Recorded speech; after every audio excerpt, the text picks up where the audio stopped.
Welcome to Cyprus Diaspora Uncovered.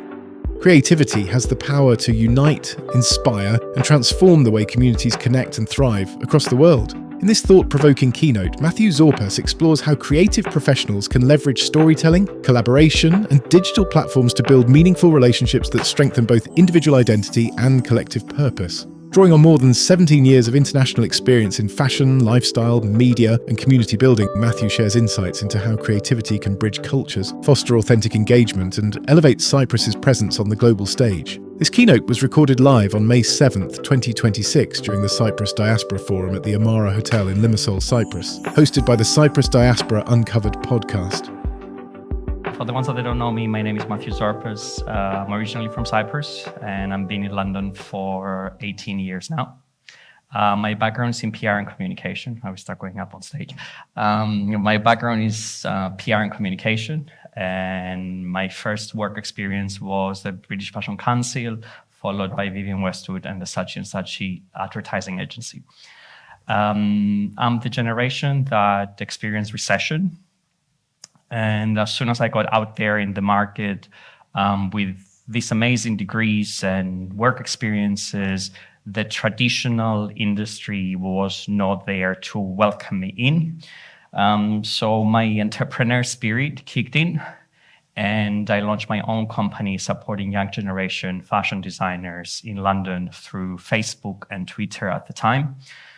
And that became very, very popular. And I was invited at one of the top universities in the UK to give a guest summer lecture.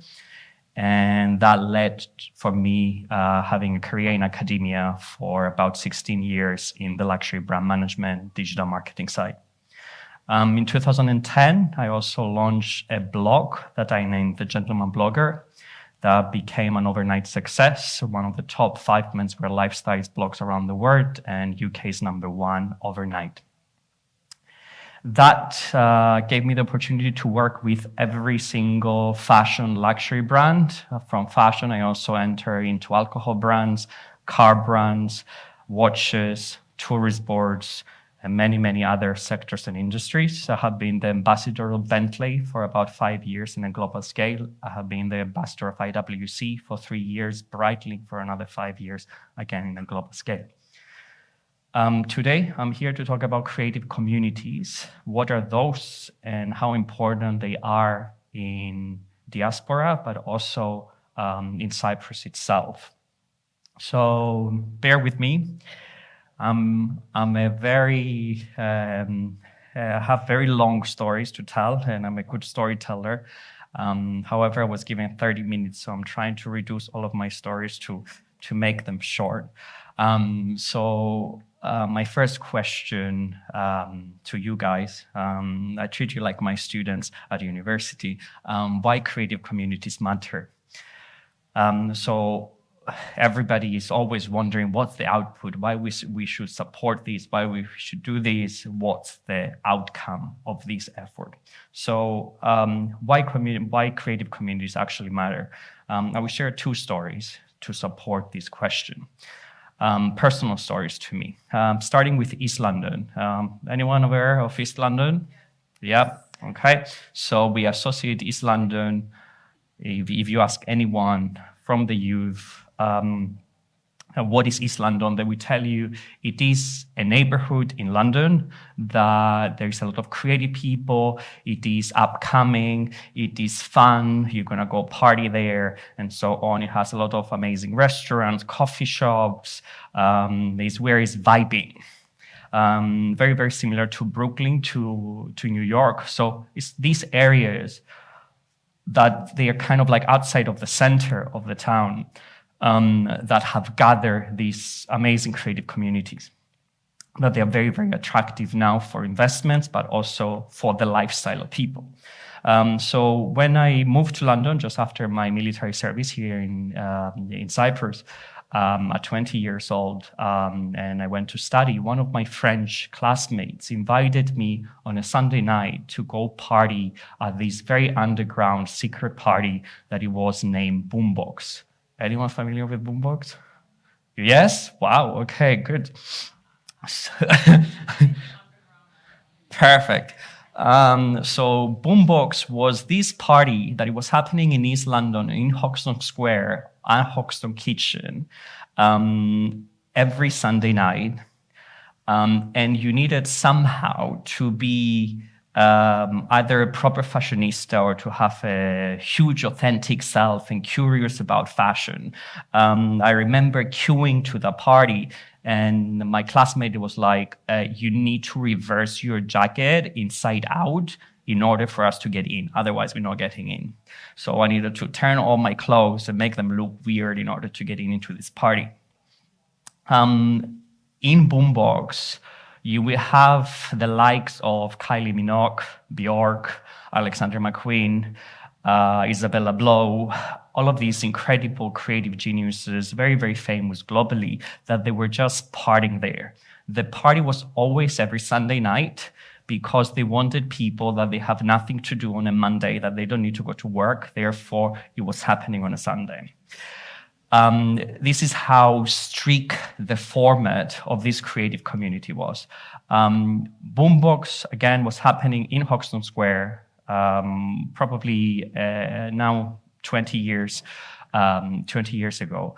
And what happened there in that single dance floor, it has been the start of something much bigger that we name East London. So that single party actually created safety first at the venue for all of these weird people to get in, talented people, creative people, curious people to get into this dance floor. And from that, more and more businesses establish themselves into the square, make the square a safe environment for everyone to visit. And that grew into a bigger neighborhood where you now have young parents moving there, you have bankers, you have lawyers, and they created this micro but macro economy itself. And it's all due to this single party that started into that area. There's absolutely no other reason that East London, it is what it is 20 years later, besides that single party. So what I want to say is that creative communities are really, really important, as they're always the first for something before it happens.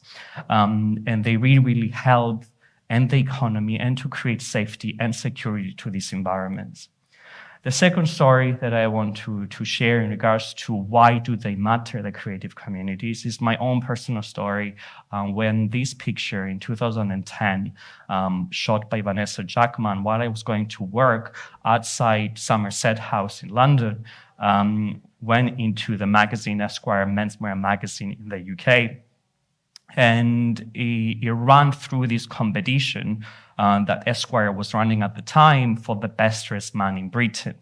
I was so overwhelmed for somebody coming from Cyprus to first be photographed in the streets and for that pictures to be seen printed into this UK magazine. And then they actually gave me the title of the second best dressed man in Britain in 2010. That immediately created the first community for myself, all the fashionistas, that they became my following, that they were looking for guidance, or they were trusting me and they were showing loyalty to my profile because of the way that I dress.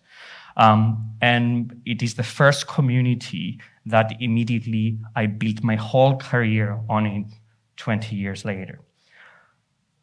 So what is a creative community? As they do matter. So how can we define them? Creative communities could be any community that have a common bond to something, whether that's fashion, whether that's where you're coming from, whether a specific interest, a hobby, and so on. And fashion has been a key role for a creative community. I'm sharing a beautiful example that always stays to mind in marketing. In 2009, Burberry decided to launch this campaign, The Art of the Trench. The Art of the Trench was a campaign where they traveled, a street style photographer, Scott Schumann, the stories, all around the world to photograph people from the streets wearing their trench coat. All of these different individuals They were from all different ages, from all different backgrounds. They have one common thing, their love for Burberry and their trench coat. All of those pictures that were then uploaded in a microsite, and then you can like and share those pictures. This single campaign where it highlighted a community, a specific community for Burberry's iconic product, generated over 150% increase of sales of Burberry's trench coat throughout the years.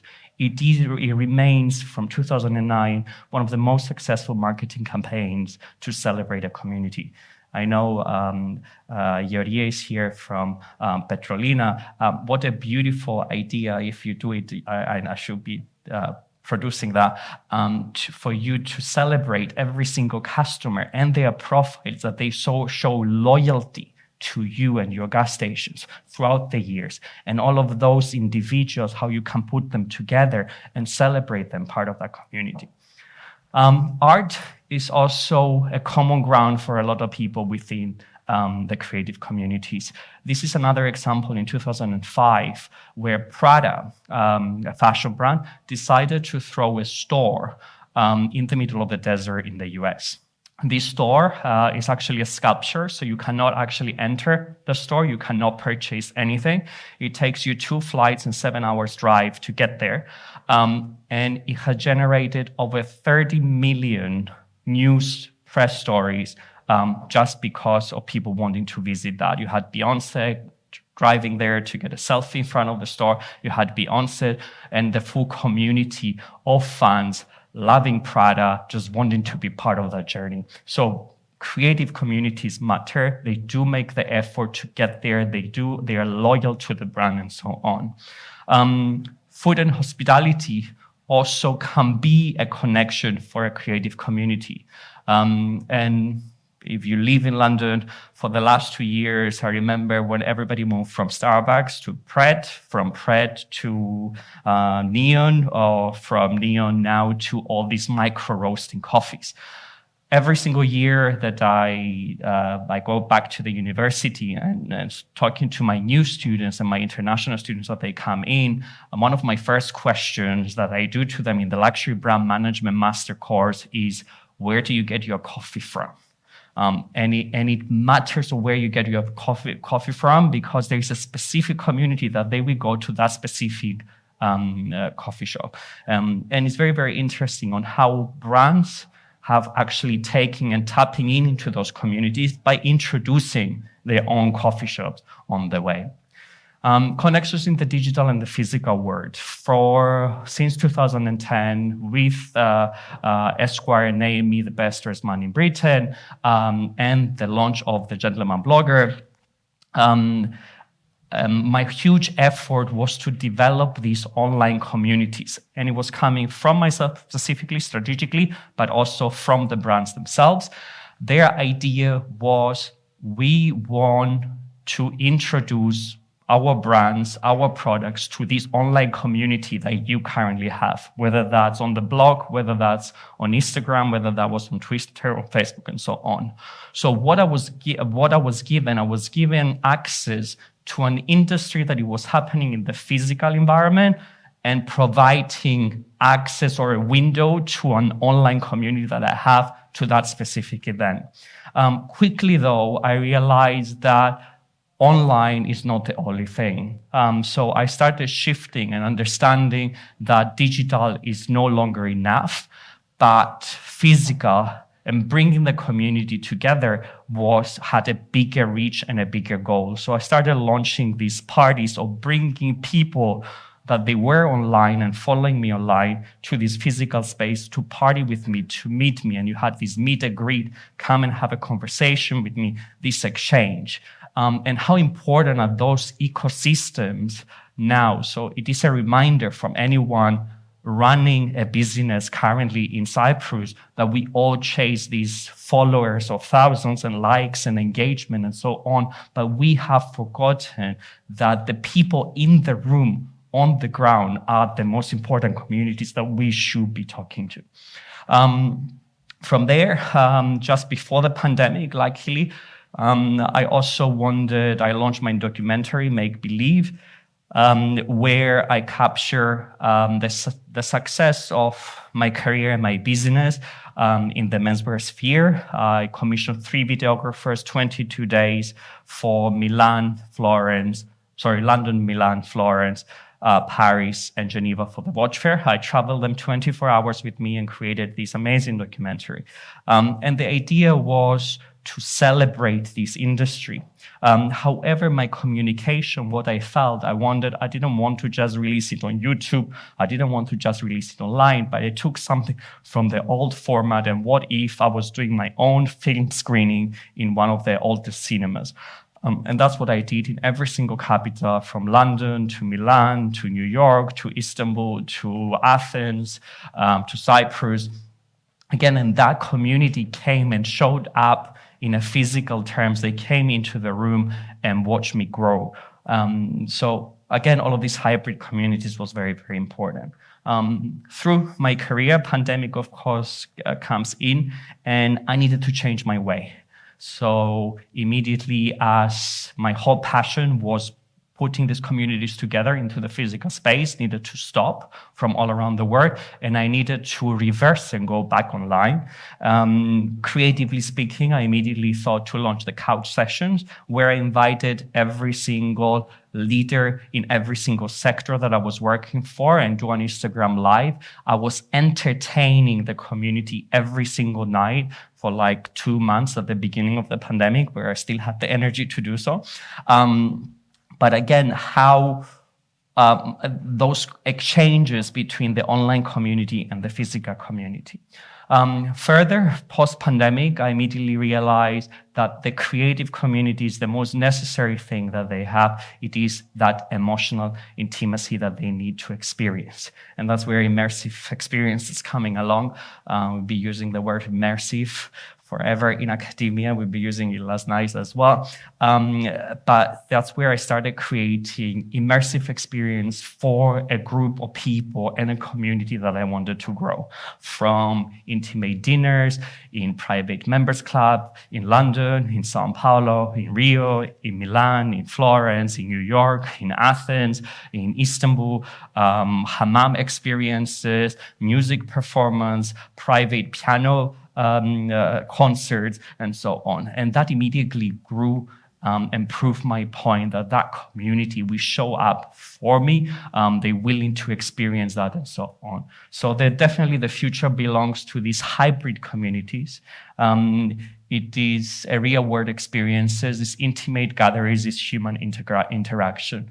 How do we achieve that? How do we build those? Definitely with authenticity. So those creative communities, they will only show up if it's something authentic, a word that we really not using enough and definitely not applying enough. So everybody copies the same format over and over and over again. That overseas is no longer working. Everybody's definitely changed their way that they do business, that they do perform, that they do put things together. Loyalty, consistency, characters that we care about. Your brand needs a role, a happy experience, the right mix of emotions, online and offline experiences. During the pandemic, again, I was looking for that authenticity. I was looking on how to build and help those communities. And that's where my relationship with Visit Cyprus and the Deputy Ministry of Tourism at the time started. And again, a very, very difficult environment. My relationship started with a criticism to how Cyprus was communicating abroad. So I came in, I always speak my mind out, and I actually proposed a campaign for them. The first campaign that we did was actually taking over Curio. And it was this pandemic period. Everybody needed to be a part of 2 meters. So we had everyone kind of far away. I got the symphonic orchestra of children to play for the guests. And it was kind of like a huge success that brought the hospitality industry together. That campaign followed up by the following year by a second campaign where I featured 60 faces from all sectors Cypriots living in Cyprus and their 7 a.m. wake-up call. The campaign was huge. I did the campaign in 2 days. Film everyone at 7 o'clock in the morning, 60 people from all around Cyprus, or staged it at 7 o'clock in the morning. But again, the idea that I wanted this community of Cypriots from all sectors, whether that's fashion, art, radio, TV, I don't even know, I remember actors, food makers, and bring them all together. So that togetherness was a very, very strong message that we all forget within our campaigns. Definitely culture. That's one of my favorite slides, is this one and the last one. I saw this quote where culture creates bridges where politics and business often fail.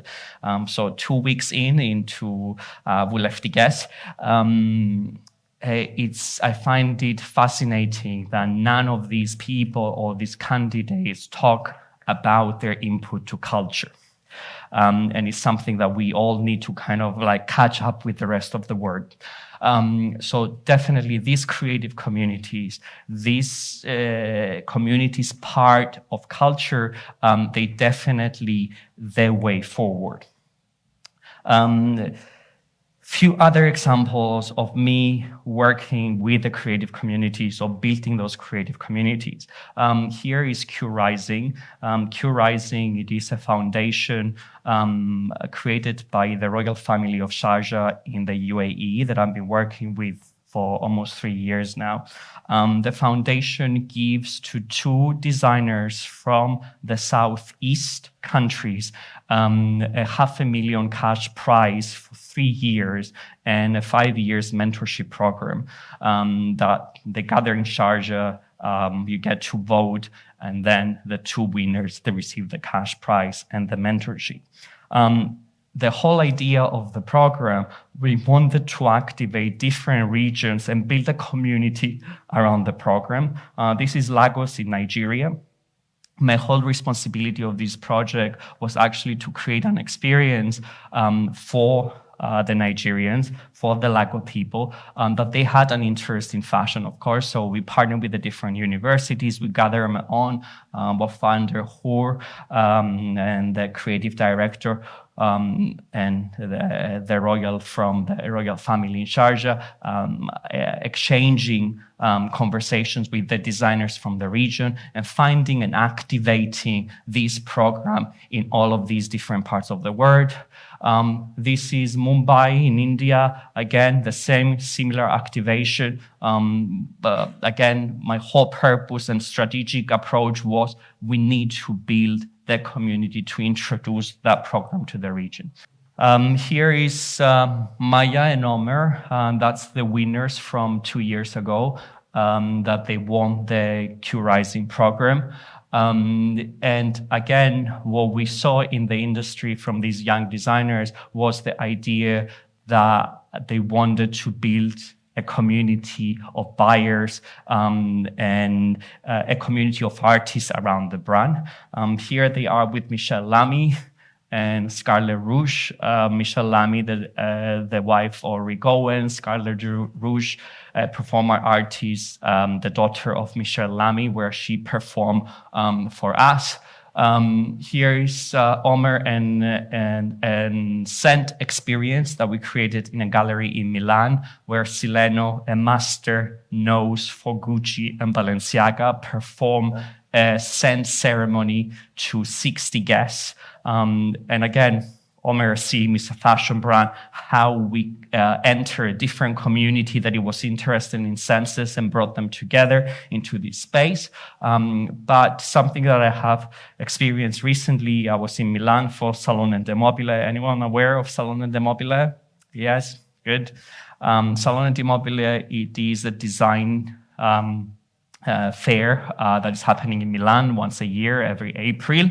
It gathers 7 million people in a space of a week in Milan. So the whole city changes. Everything is open to the public. Every single palazzo, private house, every single brand is doing an experience for their communities. Very, very, very interesting. Petrolina was teamed up with a dear friend of mine, Christine Gallia, a young generation furniture designer, where she was exhibiting at Alcova. Alcova is even more privileged space from Salone. It covers 7,000 visitors per day for a week time. And what I found interesting about Petrolina was their relationship to support this young talent and enter a completely different community. So these creative communities, what I'm here to argue and suggest is that they do need support, whether you are supporting them from the sports to health, to the arts, to the design side, to the fashion side. We had a beautiful fashion show yesterday as well at the cocktail party. Again, the idea of merging your businesses and your investment with those creative communities because they matter and they do add to the change. Last 2 slides. And I'm on time. Perfect. The Vima Art Fair. My last project and my project that I'm working on post Diaspora next weekend. Vima Art Fair, it is an art fair that is happening in Cyprus. It is the 2nd edition that is happening. It will be gathering 7,000 visitors next weekend in the Apotheques of Halkomilos, I believe, if I pronounce that correctly. They have gathered over 130 artists from all around the world, including Cypriots. They have gathered 30 different galleries from Lebanon, Dubai, New York, Cyprus, Athens, and many other countries around the region. Please do come and visit. My responsibility with Andriana Iagovu was actually last year to do their closing party, and we actually hosted it at Elina Ioannou gallery space and studio. And again, the whole experience was to offer the VIP community of the fair a very intimate and unique experience of food tasting, of be surrounded by the artworks, by having this exchange of knowledge and communication. This year, we're doing something even bigger, including the closing party, that we are likely working with the mayor of Limassol. And we, for the very first time, have access on one of the modernist buildings in the public park.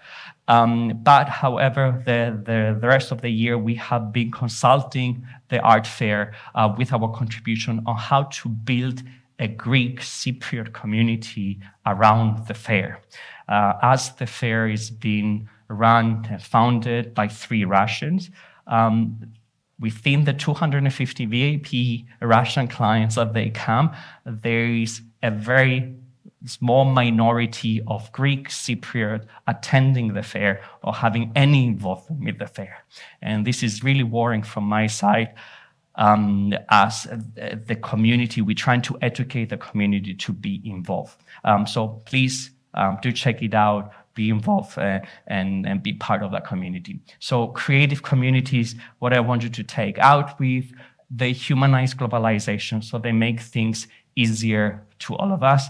They build culture understanding, they create opportunities, they inspire innovation, and they definitely shape the future.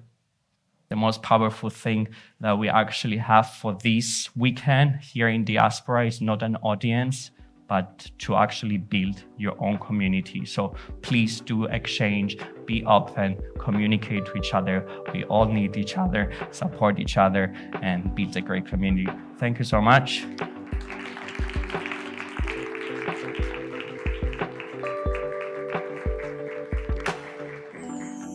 Thank you for listening to Cyprus Diaspora Uncovered. Subscribe to our podcast on Spotify or Apple Podcasts for more inspiring conversations that are shaping Cyprus's global future. You can also explore more episodes on our website and selected video interviews on our YouTube channels.